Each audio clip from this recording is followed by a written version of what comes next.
Hi hello అండి. ప్రేమ అనేది రెండక్షరాలే, కానీ దాని లోతు ఎవరు ఊహించలేనిది.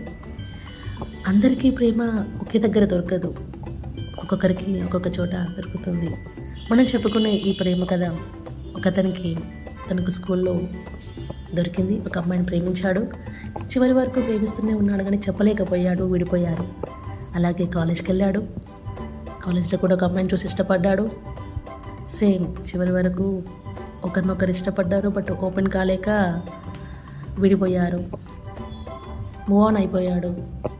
ఆఫీస్లో తన కొలీగ్ని ప్రేమించాడు, తను కూడా దాన్ని స్నేహంగానే తీసుకుంది. సో ఇక్కడ కూడా తను విఫలమైపోయాడు.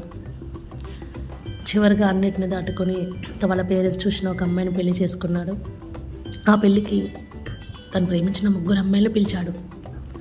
వాళ్ళ 3 తనని విష్ చేయడం కోసం వచ్చారు. అందరూ సంతోషంగానే ఉన్నారు. ఇప్పటికే మీకు అర్థమై ఉంటుంది నేను ఏ స్టోరీ చెప్పానో. సో మీకు అర్థమైతే కామెంట్ చేయండి. అన్నట్టు నేను రాసిన ఇది ఈ మూవీలోని ఒక సాంగ్.